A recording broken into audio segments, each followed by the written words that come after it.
네, 말씀은 요한계시록 6번째, 제목은 서머나 교회와 사탄의 회당이라는 제목입니다.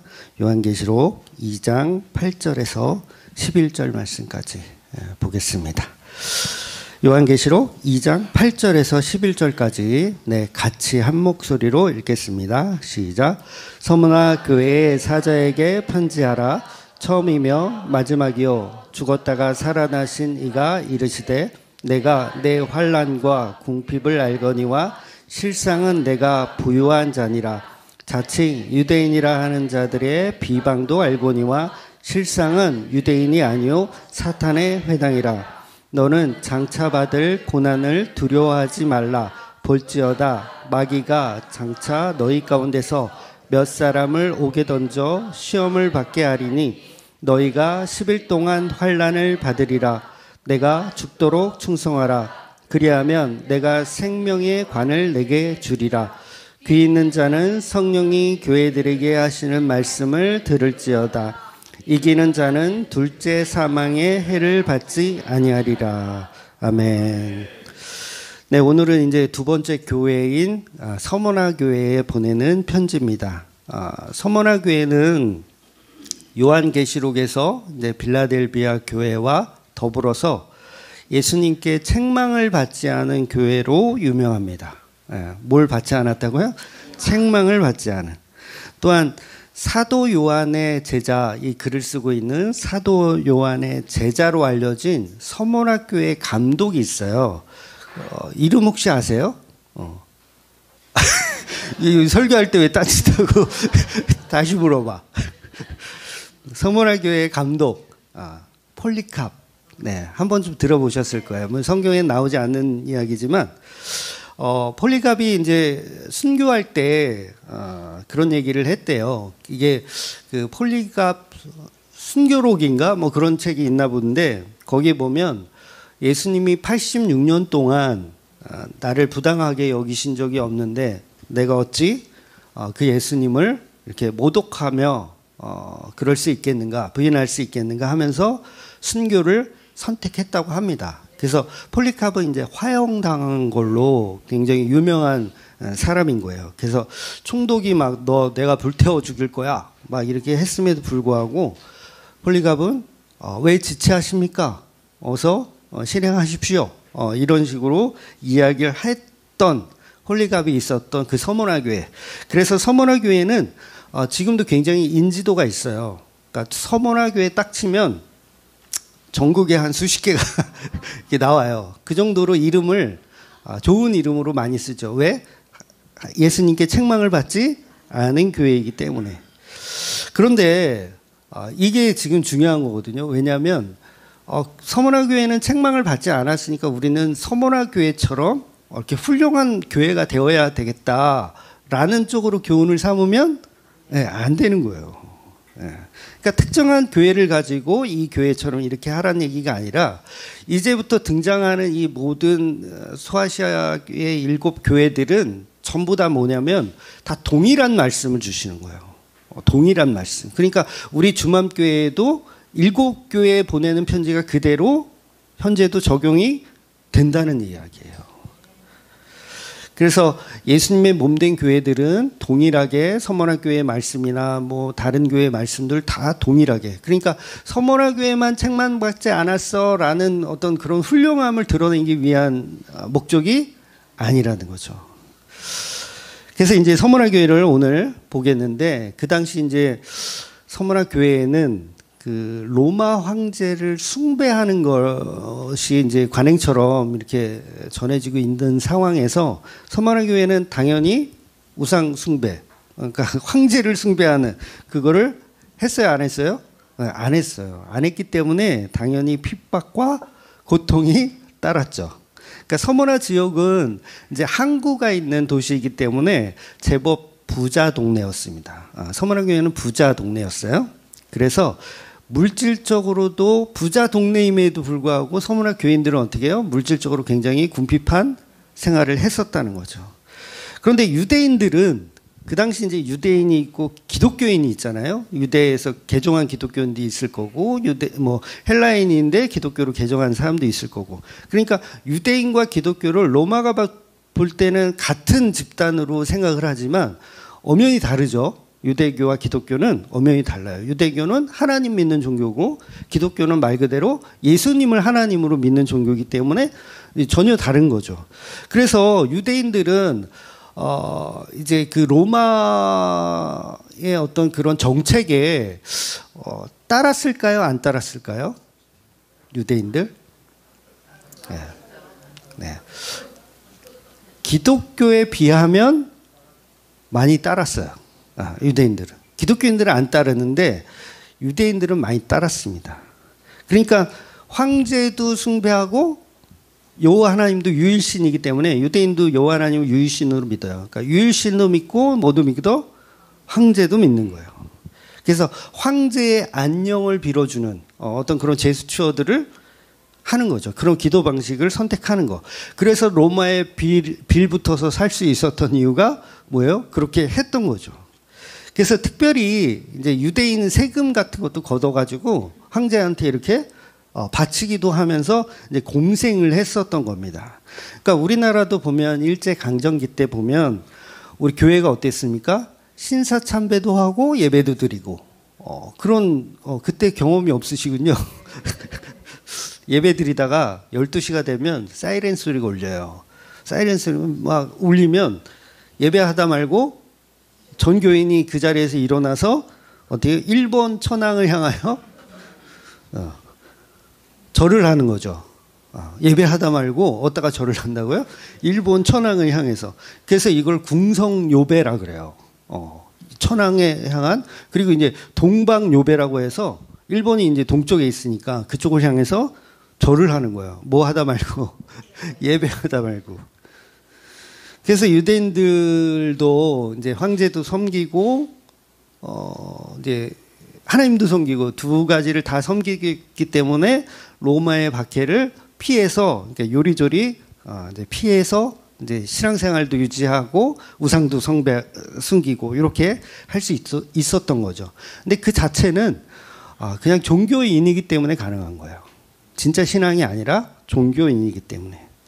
이렇듯 기독교인들은 그럼에도 불구하고 황제를 신으로 섬길 것을 강요당했지만, 너희도 유대인처럼 우리 황제를 신으로 섬겨라 라는 것을 강요당했지만, 기독교인들은 어떻게 했다고요? 황제를 신으로 섬기지 않았습니다. 끝까지 믿음을 지켰고, 그렇기 때문에 더 핍박이 더 심했던 거예요. 그래서 그 당시 이제 황제를 섬기는 어떤 이런 상인들이 조합을 만들었어요. 조합을 만들어서 이제 기독교인들의 직업 활동을 제한했습니다. 그러니까 황제를 믿지 않는 사람들은 말 그대로 시장에서 물건을 살 수가 없고 또 판매를 할 수도 없는. 그래서 직업별로 그걸 다 이렇게 못하게 했어요. 누구한테? 기독교인들한테. 그래서 예를 들면 뭐 빵을 굽는 사람은 이제 더 이상 빵을 구워서 팔 수가 없고, 그리고 상인들도 뭐 물건을 팔 수도 없고, 완전히 물건을 거래할 수 없는 상황. 그러니까 가난할 수밖에 없잖아요. 가난할 수밖에 없는 거야. 그래서 나중에 이제 요한계시록 13장에 가면 짐승의 표 666이라는 이야기가 나오거든요. 짐승의 표 666. 이마나 손에 짐승의 표를 받지 않으면 매매를 할 수 없다. 이런 이야기가 이제 13장 가면 나오는데, 이 말씀을 가지고 많은 우리 한국교회는 또 이걸 세대주의적으로 잘못 해석해서 이제 미래에 나타날 어떤 짐승의 표다. 그래서 이거 뭐 바코드, 옛날에는 이제 바코드라 그래서 바코드를 이마에다가 이렇게 쭉쭉쭉 이렇게 뭐 그린다. 그 다음에 최근에는 무슨 베리칩. 그 다음에 요새 QR코드. 이게 다 이제 짐승의 표다. 그 코로나 때는 그랬잖아요. 백신을 맞으면 그 백신이 666이다. 짐승의 표다. 뭐 이런 이야기도 있었어요. 근데 그런 이야기를 하는 게 아니라, 미래에 있을 어떤 그런 공상과학 영화에 나오는 이야기를 하는 게 아니라, 요한계시록은 그 당시에 이미 있었던 로마 황제에 거부하는 그 상인 조합을 이야기하는 거예요. 그래서 이마나 손에 그 표가 없으면 거래를 할 수 없는 그 상황. 그래서 기독교인들은 그럼에도 불구하고 우상을 숭배하지 않았고 상인 조합에서의 불이익을 당했지만 그래도 견뎠습니다. 버티고 있었던 거예요. 그러니까 자기가 가진 돈이 아무리 많아도 그거 휴지 조각이에요. 거래를 할 수 없으니까 휴지 조각. 그러니까 오늘 본문이 너희들은 겉으로 보면 가난해 보이지만 본문에서 이렇게 얘기하거든요. 실상은 너희가 부자다라고 말도 안 되는 소리를 하시는 거죠. 그런데 문제는 이러한 로마인들보다 예수님의 진노가 오늘 본문에 보면 누구를 향하고 있냐면 유대인들을 향하고 있다는 거예요. 그래서 예수님이 유대인을 향해서 뭐라고까지 얘기하시냐면 너희는 사단의 회당이다 라고까지 이야기하시는 거예요. 그러니까 오늘 메시지는 책망이 없는 칭찬의 글로만 오해하시면 안 돼요. 왜냐하면 우리가 다 유대적인 사고를 가지고 있거든요. 하나님도 섬기고 황제도 섬기는 그런 마음. 그러니까 저와 여러분이 그런 마음을 갖고 있기 때문에 오늘 서머나 교회에 보내는 편지 자체는 그냥 칭찬의 글로만 이해해서는 안 된다는 거죠. 그러니까 저와 여러분도 사단의 회당이라는 책망을 받을 만한 일들을 지금 하고 있다는 거죠. 그래서 기독교의 박해와 핍박은 사실 오늘날도 동일하게 있어요. 물론 막 잡아다가 막 살을 찢고 막 이렇게 못을 받고 화형을 시키고 이러진 않지만 그래도 여전히 핍박은 존재합니다. 그런데 그 핍박이라는 게 로마라는 우리 대한민국의 국가가 우리 기독교를 박해하는 것도 있지만 문제는 뭐냐면 하나님을 잘 믿는다고 하는 종교인들이 기독교를 지금도 박해를 하고 있어요. 그러니까 오늘날 진리는 사실 기독교 안에 있는데 그 기독교를 이제 박해하는 사람들이 누구라고요? 하나님을 잘 믿는 종교인들. 여러분 절에 다니는 사람들은 교회를 욕하지 않아요. 누가 욕해요? 교회 다니는 사람들이 교회를 욕해요. 즉 하나님을 믿고 예배하고 기도하고 헌금을 바치는 사람들이 십자가 복음을 믿는 기독교인들을 지금도 박해하고 있어요. 그러니까 엊그제도 유튜브에 이제 댓글로 어떤 사람이 욕을 막 했더라고요. 이제 옛날처럼 그렇게 욕을 하는 사람이 많지는 않거든요. 워낙 오래됐으니까 많지는 않은데 최근에도 이제 욕을 해가지고 네. 그러니까 욕의 내용이 뭐였냐면 이런 거였어요. 교인들로 하여금 하나님께 바치는 정성을 못 바치게 하는 그 진노를 너는 어찌 피하려고 어찌 감당하려고 하느냐. 그따위 설교를 해서 사람들을 다 선동해서 지옥 보내면 너 나중에 그거 어떻게 뒷감당을 하려고 그러느냐. 왜 성도를 미혹하느냐. 이런 류의 댓글이에요. 네. 분명 그 사람 교회 다니는 사람이죠. 네, 교회 다니는 사람이에요. 교회 열심히 다니는. 스님이 그렇게 쓰지는 않거든요. 네. 그러니까 요즘은 제가 옛날에는 댓글을 일일이 다 이렇게 답글을 달고 이렇게 논리적으로 반박을 해주려고 했는데 그게 안 먹혀요. 안 먹힙니다. 그래서 요새는 그냥 지워버려요. 댓글을 그냥 지워버립니다. 차라리 잼민이하고 얘기하는 게 편해. 잼민이는 논리적으로 설명해주면 알아듣거든요. 논리적으로 설명해두면 다 인정해요. 근데 사람들은 듣는 기가 없어요. 자기 고집으로 똘똘 뭉쳐 있습니다. 예수님도 마태복음 10장에 보면 제자들에게 말씀하시기를 누구든지 너희를 영접하지도 아니하고 너희 말을 듣지도 아니하거든 어때요? 그 집이나 성에서 나올 때 먼지를 털어버려라. 이렇게 말씀하셨거든요. 그래서 과거나 현재나 동일하게 기독교의 가장 큰 오해는 뭐냐면 기독교가 하나님께 정성을 바치는 종교라고 오해하는 거예요. 근데 그건 유대교입니다. 기독교는 절대로 인간이 하나님께 어떠한 정성을 바쳐서 화목하게 하는 종교가 아니라는 거예요. 그래서 전부 예배를 드린다, 헌금을 드린다라는 표현을 좋아해요. 종교인들은 드린다 하나님께. 그런데 거기다 대고 예배는 드리는 게 아니라 예배는 하는 거고 예배는 오히려 보는 거야. 라고 하면 거룩하지 못해. 예배를 하고 예배를 보긴 뭘 봐. 뭐 구경해. 뭐 이런 식으로 거룩하지 못한다고 생각해요. 근데 예배는 뭐냐면 구경하는 게 맞아요. 예수님이 다 이루신 그 복음의 일들을 우리는 뭐 한다? 구경하는 거예요. 구경하는 거예요. 그 구경이 믿음이라고 하는 거예요. 그래서 지금 요한계시록에서도 오늘날과 동일하게 하나님을 잘 믿는다고 하는 유대인이 기독교를 박해하고 있는 것이고, 하나님을 잘 믿는다고 하는 교회에 다니는 종교인들이 십자가 복음을 여전히 조롱하고 있는 겁니다. 마치 빌닷이 고통당하고 있는 욥을 조롱하고 비난하는 것처럼 지금도 동일해요.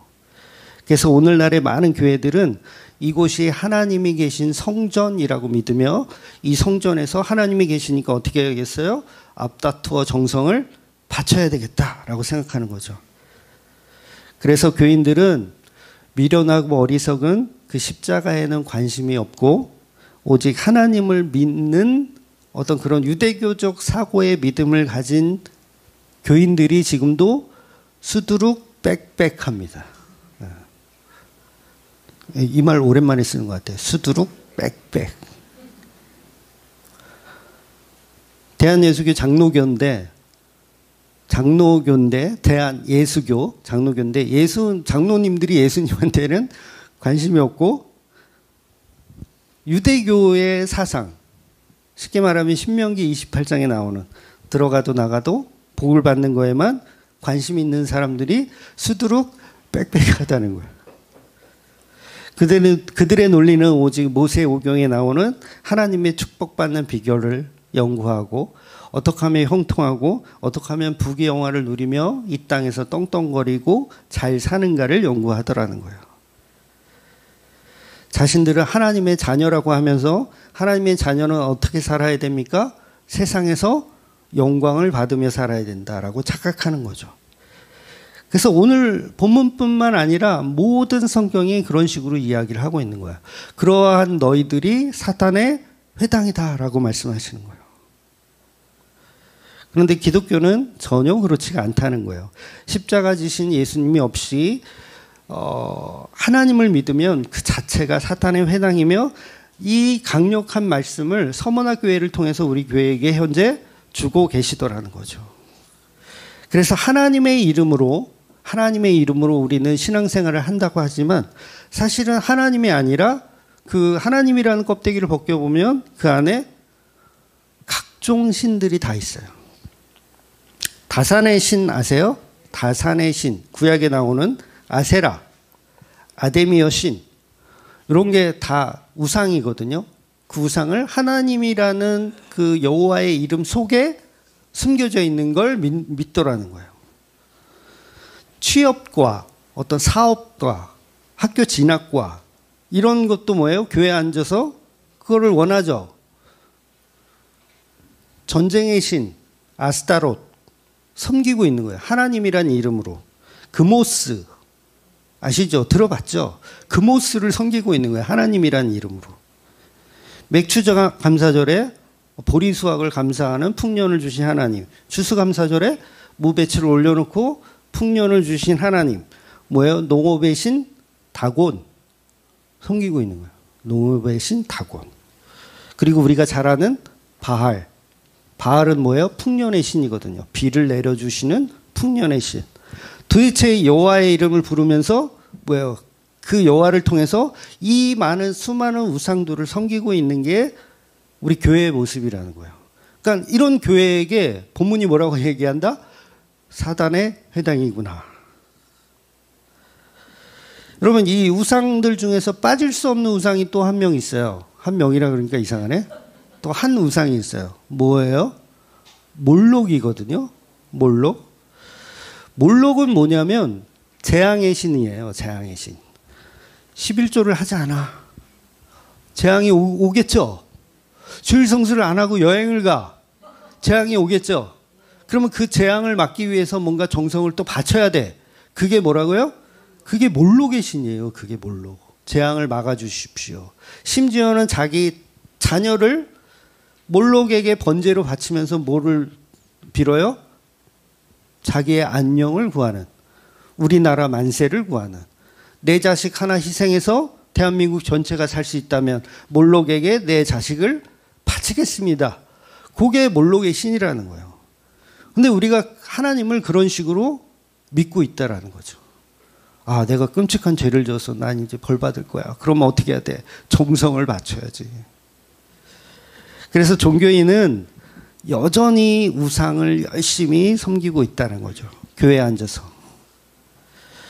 그런데 진짜 기독교는 성육신하신 그 하나님이 우리 가운데 오셔서 우리의 발을 닦아주시는, 우리를 섬겨주시고 십자가에 피 흘려 죽기까지 우리를 끝까지 섬겨주시는 그 은혜를 보는 거예요. 그리고 그걸 믿는 걸 기독교라고 하는 거죠. 기독교란 이름으로 신을 어르고 달래서 뭔가를 얻어내는 건 사단의 회당입니다. 기독교가 아니에요. 그래서 본문은 사실 호되게 야단치고 있는 거예요. 그러니까 물론 유대인들을 호되게 야단치고 있는 거지만 그 안에는 교회들이 다 존재하기 때문에 그렇습니다. 그런데 대부분 못 알아듣습니다. 우리가 언제 바알을 섬겼냐? 우리가 언제 아스타로스 섬겼냐? 우리가 언제 금오스를 섬겼고 우리가 언제 몰록을 섬겼냐? 뭐 이렇게 따질 거예요. 잼민이었으면 안 따지거든요. 제가 논리적으로 이렇게 해서 너 이게 바알을 섬기는 거야. 그러면 탁월한 통찰력이십니다. 이러면서 잼민이는 진짜 그래요. 그렇네요. 이렇게 인정을 해요. 근데 누구는 못 알아듣는다? 인간들은 못 알아요. 내가 언제 몰록을 섬겼냐 이래요. 그래서 본문에서 말하는 것처럼 겉으로는 하나님을 잘 믿는다고 하지만 그 속에는 온갖 사단을 숭배하는 그런 충격적인 일들이 너희들 안에 있다라고 이야기하는 거예요. 교회가 아니고 사탄의 회당이다. 혹시 저와 여러분이 여러분의 이 마음속에 나의 안녕과 나의 번영과 나의 어떤 즐거움을 위해서 하나님을 섬기고 있다면 그 자체가 이미 우리는 우상을 섬기고 있다라는 거죠. 서머나 교인들의 모습에는 전혀 공감하지 못하고 가난하지만 사실 부자다라는 말을 전혀 공감하지 못하죠. 대답이 없어. 가난하지만 너희가 부자다. 예수님이 이렇게 말씀해 주시는데 부자는 돈이 있어야 부자죠. 우리 늘 그러잖아요. 그건 뭐예요? 예수님 말씀을 안 믿는 거잖아요. 여전히 우리는 그건 그렇고 주여 집을 주시고 주여 땅을 주시고 주여 이 사업의 확장을 주시고 먹을 것과 입을 것을 주시옵소서. 나는 남들보다 큰 재산을 원하는 게 아닙니다. 하나님. 적당히 먹을 수 있게 그냥 형통하게 그냥 사업이 잘 되고 내 몸의 소생과 가축의 새끼가 끊이질 않는, 토지의 소산이 끊이질 않는, 꾸어도 전혀 꾸지 않는 인생으로만 살게 하여 주시옵소서. 많은 거 바라는 거 아닙니다. 우리는 이렇게 합리화를 계속 시킨다는 거죠. 그저 세상이 부러워할 정도의 어떤 조금의 부귀와 영화 그리고 편안함만 주시면 됩니다. 근데 이 자체가 이미 우리는 바알과 아스타로가 금오스를 섬기고 있는 그런 모습과 전혀 다를 게 없다라는 거예요.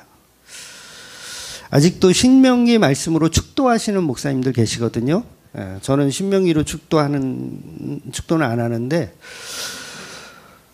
설교를 듣다가 설교를 막 내내 졸잖아요, 우리가. 다른 교회도 그래요. 졸다가 축도할 때는 어떻게 해요? 정신을 바짝 차려야지. 왜냐하면 축도는 뭐예요? 꾸어도 전혀 꾸지 않는 그런 축복을 주신다니까.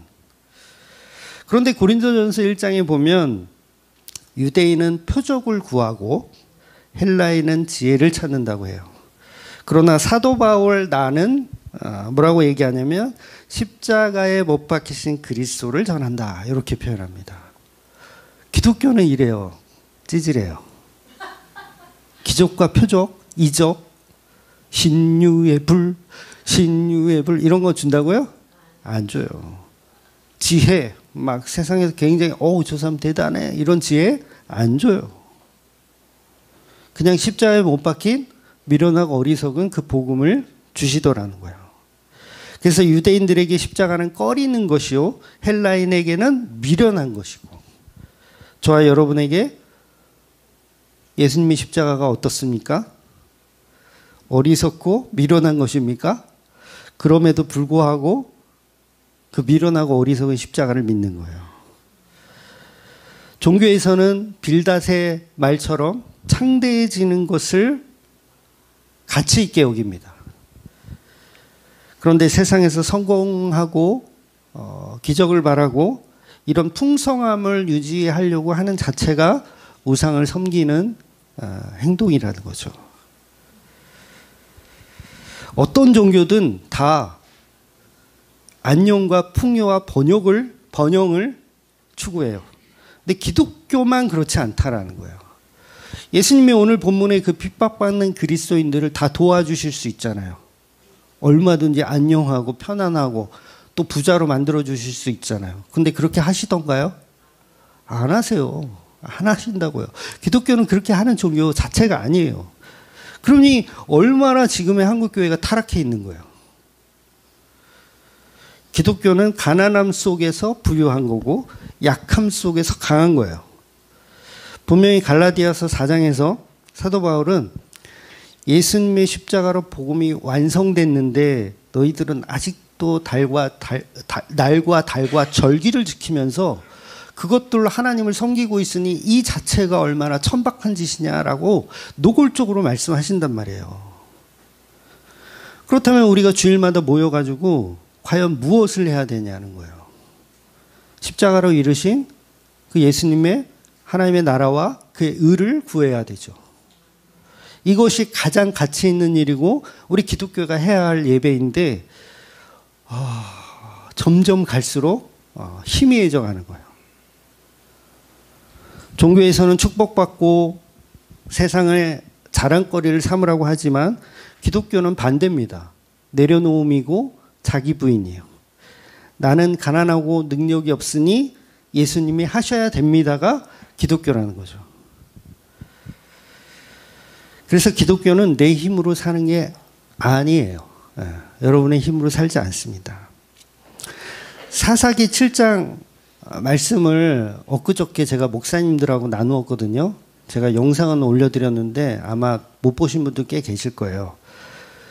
목사님들하고 우리 교회 이제 예배하고 기도회를 가졌어요. 그래서 많이 안 오셨더라고요. 다른 교회 할 때는 한 40명씩 오시면서 우리 교회에서 하니까 21명 오셨어. 삐졌어. 그래서 이 말씀 나눴어요. 7장 2절 사사기 제가 읽어드릴게요. 여호와께서 기드온에게 이르시되 너를 따르는 백성이 너무 많은즉 내가 그들의 손에 미디안 사람을 넘겨주지 아니하리니 이는 이스라엘이 나를 거슬려 스스로 자랑하기를 내 손이 나를 구원하였다 할까 함이라. 그러니까 이스라엘 백성이 너무 많아요. 군인들이 많이 모였어요. 그래서 얘네들이 미디안 군대를 쳐부수면 자기네들이 힘이 있어서 잘했다고 착각할까 봐 하나님은 이스라엘과 미디안을 전쟁을 하게 한다 안 한다? 안 한다고 하시는 거예요. 안 한다. 그래서 32,000명이 모였는데 300명으로 줄여버리십니다. 300명으로. 자기들의 힘으로 승리했다고 자랑할까 봐. 자기들이 예배 잘 드리고 헌금 잘해서 우리 교회가 이렇게 컸다라고 자랑할까 봐 어떻게 한다고요? 그런 사람들은 집에 가라라고 한다고요. 여러분 6장의 배경을 보면 지금 7장을 읽어드렸는데 6장의 배경을 보면 기드온이라고 하는 사람 기억나시죠? 이게 이제 저거죠. 대장이죠. 군대 대장이라고 할 수 있죠. 기드온이 이스라엘 군대를 이제 모으는 거예요. 6장에서 32,000명을 모아요. 미디안 군대 몇 명이에요? 13만 5천 명. 근데 몇 명 모았냐면 32,000명을 모았어요. 그런데 이 32,000명이 억지로 끌려온 사람일까요? 아니면 우리가 한번 지켜보자라고 해가지고 그래 기드온과 우리가 함께 해보자라고 라고 해서 어떤 그런 뜨거운 열정을 가지고 이렇게 왔을까요? 네. 성경을 잘 모르시는군요. 네. 뜨거운 열정으로 모였어요. 6장에 보면 억지로 했다는 얘기 없습니다. 그래, 기드온이 이제 나섰으니까 우리가 어떻게 하자? 도와서, 그래, 미디안은 우리 쳐부수자! 라는 뜨거운 열정으로 32,000명이 모였다고요. 모였으니까 하나님이 그 뜨거운 열정을 좋아하세요? 안 좋아하세요? 안 좋아하는 거예요. 왜냐하면 얘네들이 만약에 해가지고 이기면 지네들이 잘났다고 할까봐 7장에 들어가서 야, 너네들 너무 많이 모였다. 야, 이제 집에 돌려보내야겠어. 그래서 7장 3절에 보면 32,000명 중에서 22,000명? 맞을 거예요. 22,000명을 집으로 돌려보내요. 3절을 제가 읽어드릴게요. 이제 너는 백성의 귀에 외쳐 이르기를 누구든지 두려워 떠는 자는 길르앗산을 떠나 돌아가라 하라 하시니 이에 돌아간 백성이 22,000명이요 남은 자가 10,000명이었더라. 자, 그러면 이 말씀을 유심히 보면 2절과 3절이 서로 충돌합니다. 뭐 때문에 충돌하냐면 2절은 스스로 실력을 자랑하는 사람들을 집에 보내라는 의미로 하나님 말씀하셨잖아요. 너무 많다. 얘네들 집에 보내라. 근데 3절은 뭐예요? 두려워 떠는 자는 집으로 가라. 앞뒤가 맞아요, 안 맞아요? 앞뒤가 안 맞아요. 그래서 이거 난제예요, 사실은. 난제. 그런데 이게 두려워하다라는 그 단어를 원어로 찾아보면 이게 야렛이란 단어인데 이 단어는요, 무섭다라는 뜻도 있지만 또 어떤 뜻이 있냐면 경외하다라는 뜻이 있어요. 경외하다. 그러니까 경외하다라는 이 똑같은 야레라는 이 단어를 욥기 1장 1절에도 써요. 욥이 하나님을 경외하는 자다라고 했을 때 이 단어를 쓴다고요. 그리고 2장 3절, 욥기 2장 3절에도 똑같은 단어를 써요. 경외하다. 그러면 무슨 말이 되냐면 미디안 군대 13만 5천 명을 공격하는데 무섭다고 집으로 돌아갈까요? 지금 이 3만 2천 명이 왜 모였어요? 싸우자고 모였잖아요. 열정으로. 근데 무섭다고 집으로 돌아갈까? 여러분 생각해 보세요. 자신의 가족들이 있어요. 뒤에. 이 전쟁에서 자발적으로 나왔어요. 왜 나왔을까요? 우리나라 지켜보자고. 내 가족들 살려보자고 지금 자발적으로 전쟁에 나왔는데 내가 여기서 만약에 패배하고 이 전쟁에서 지면 우리 가족은 어떻게 됩니까? 다 죽는 거예요. 고지를 버리고 군인이 고지를 버리고 탈영하는 자체는 가족이 없는 경우라 그런 거예요. 지금 다 자발적으로 지금 전쟁에 참여했기 때문에 6.25 때 보면 학도병들이 왜 그렇게 총 쏠 줄도 모르는데 왜 이렇게 나와가지고 인민군들을 한번 때려잡겠다고 왜 그렇게 했어요? 나라 지켜보겠다고 한 거 아니에요. 이 고지에서 우리가 지면 우리는 어차피 다 끝장이다.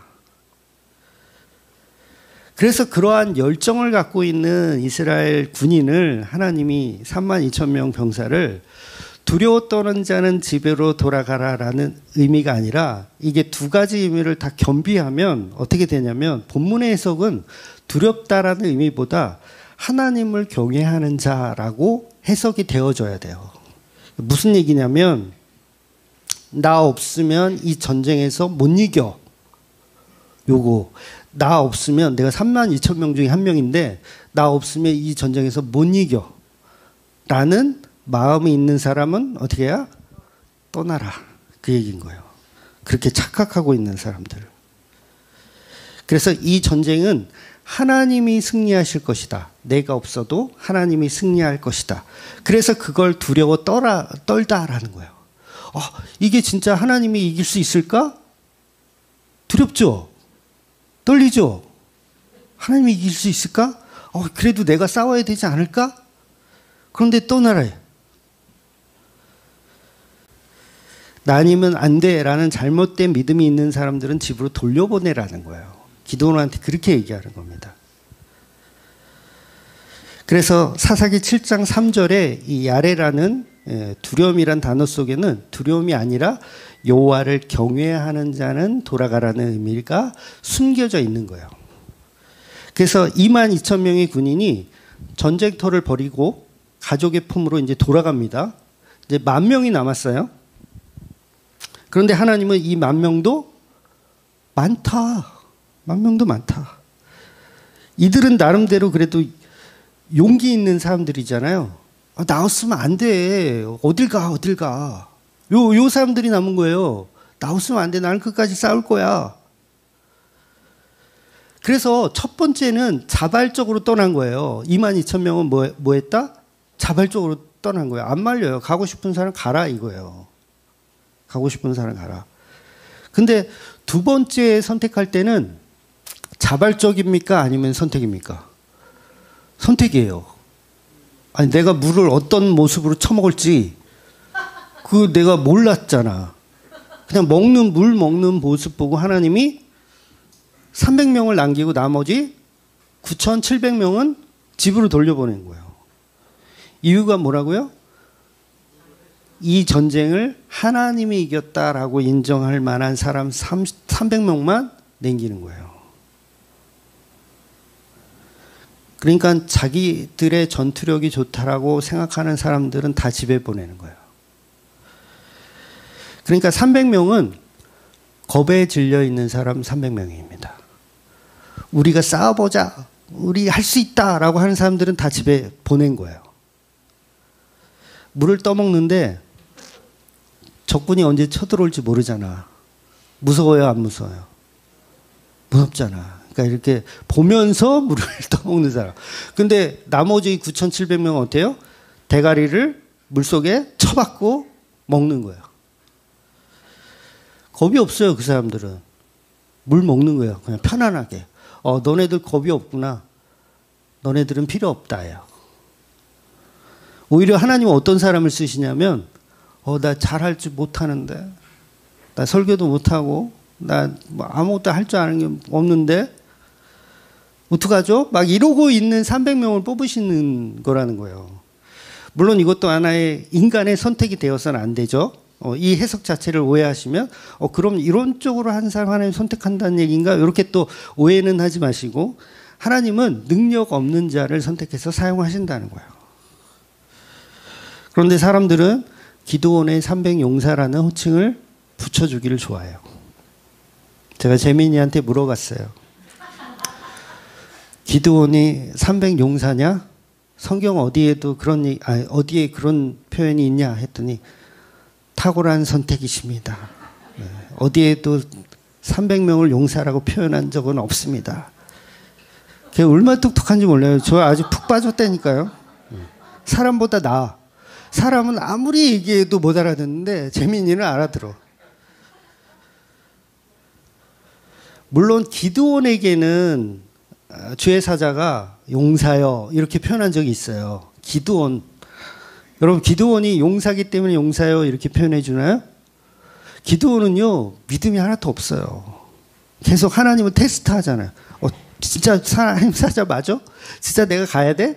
막 이렇게 찌질하니까 주의 사자가 와서 용사여 이렇게 호칭을 해주는 거고 실제로는 기드온도 용사가 아니에요. 겁쟁이입니다. 겁쟁이. 의심 많고 계속 확인하려고 드는. 그런데 우리 한국교회 해석은 어떻게 되어 있냐면 마지막까지도 무릎을 꿇지 않는 300용사. 물 먹을 때 무릎을 꿇지 않았거든요. 근데 아니에요. 겁이 나니까 무릎을 못 꿇고 이렇게 경계하면서 먹은 건데 그래서 300명이 겁이 질려서 할 수 있는 거가 뭐밖에 없냐면 항아리 깨고 나팔 부는 거예요. 여러분 나팔의 의미를 아세요? 나팔의 의미는 작은 소리를 크게 만들어준다는 의미입니다. 작은 소리를 크게. 그러니까 얼마나 미약한 소리인지 그 미약한 소리를 어떻게 해준다? 크게 만들어준다는 거예요. 그러니까 300명의 소리는 미약한 소리예요? 큰 소리예요? 미약하지만 그 미약한 소리를 크게 만들어주는 게 나팔이란 말이에요. 여러분 이 300명은요. 제가 일일이 만나보진 못했지만 사람들 앞에서 소리 지를 만한 어떤 그런 깡다고도 없는 애들이에요. 병사로 치면 별로 쓸모도 없는, 차라리 처음에 떠난 22,000명이 쓸모가 있는 애들이지. 근데 왜 그런 300명을 쓰시냐면 하나님이 하셨구나라는 걸 표현하기 위해서. 이게 기독교라는 거예요. 너의 작은 신음에도 응답하시는, 나의 작은 소리를 나팔 소리로 만들어 주시는 분이 하나님이기 때문에. 그래서 약한 자가 강하고 가난한 자가 실상은 부자다라는 이야기를 하는 거죠. 그래서 나는 없고 예수님만 드러날 때 그게 부자라는 거예요.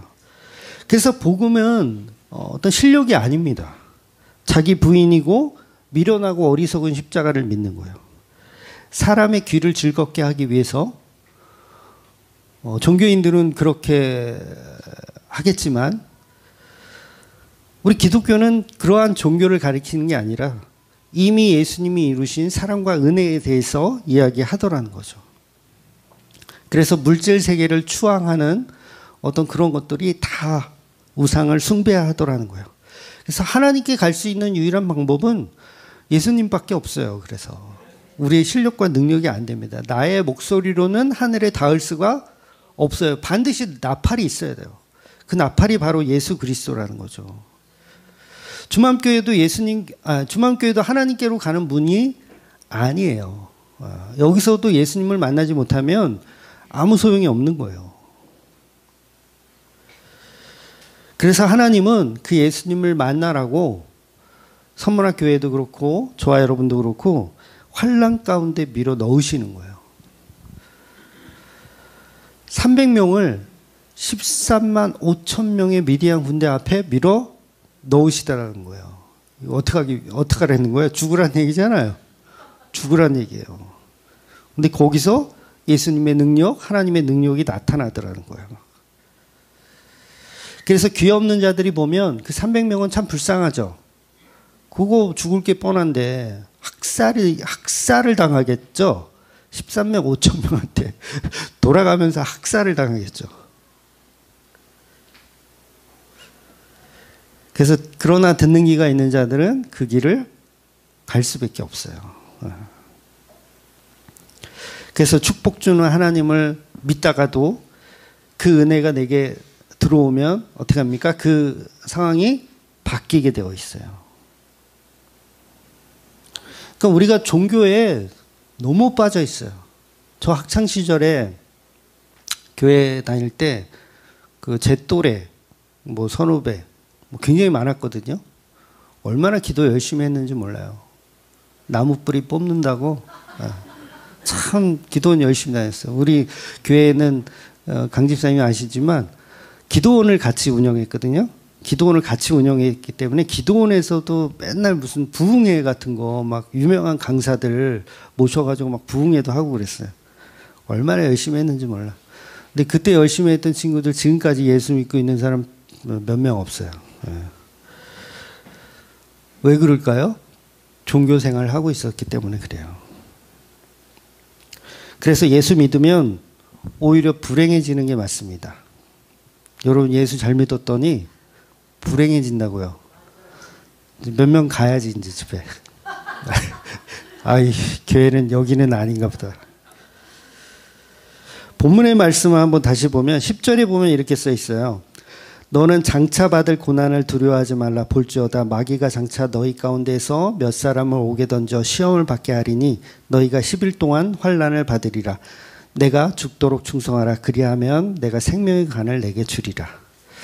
아니 사랑하는 교회인데 예수님 사랑하는 교회인데 장차 받을 고난을 두려워하지 말고 잘 견디래요. 아니 그 고난과 두려움을 없애주시면 되잖아. 그러니까 없애주시면 그게 신랑이지 안 그렇습니까? 신랑이 우리의 두려움과 이런 걸 해결해 줘야지. 근데 예수님은 해결해 주는 게 아니라 그냥 거기서 견디래요. 짜증나지 않아요? 견디래요. 그러니까 목사님 우리 집에 나쁜 일이 생겼어요. 제발 목사님 오셔서 우리 집을 위해서 기도 좀 해주세요. 그랬더니 제가 뭐라고 한다고요? 너는 장차받을 고난을 두려워하지 말고 이러한 고난이 앞으로 10일 동안 계속될 것이다. 이런 말을 하고 있는 목사를 이 교인은 어떻게 생각할까요? 이 목사고 나발이고 죽방망이라는데 그냥 아구창을 돌려버리죠. 이따위 목사가 어디 있어요? 그냥 견디래. 그러니까 어떻게 생각했어요? 아, 이 교회는 틀렸구나. 그럼 어떻게 해요? 문제를 해결해 주는 교회로 찾아가잖아요. 다른 교회 가면 표들이 막 여러 개 있거든요. 문제보다 크신 하나님, 일하시는 하나님, 응답하시는 하나님, 기도의 불가능으로 벽을 넘어라. 뭐 문제를 기도로, 기적을 삶으로, 뭐 이런 표어들 많이 들어보시지 않았어요? 신유의 불, 능력의 불, 만사의 형통의 불.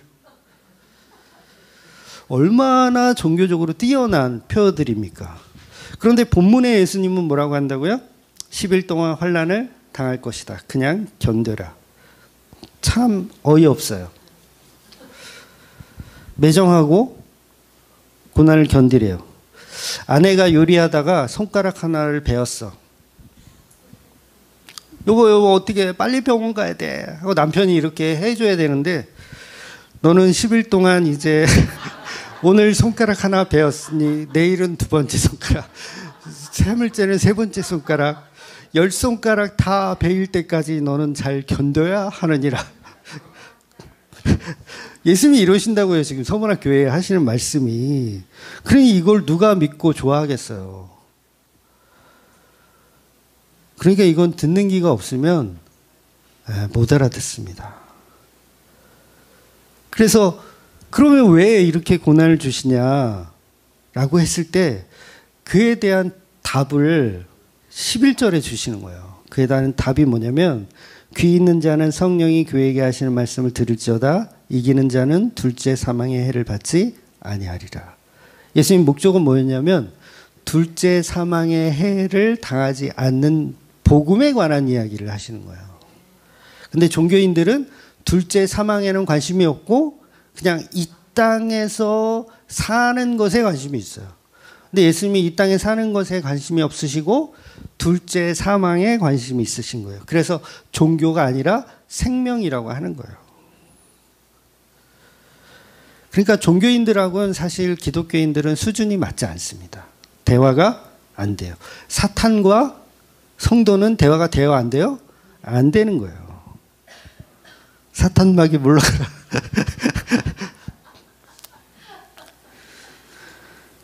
그래서 저와 여러분도 복음의 방향성을 잘 이해하시고 사단의 회당으로 방향성을 잡는 것이 아니라 오직 십자가에 죽으신 그 예수께서 우리에게 주시는 그 둘째 사망과 생명에 관해서 죄악된 이 세상을 오직 그 십자가 은혜로만 살아가시는 저와 여러분이 되시기를 예수님의 이름으로 축원드리겠습니다. 아멘. 기도하겠습니다.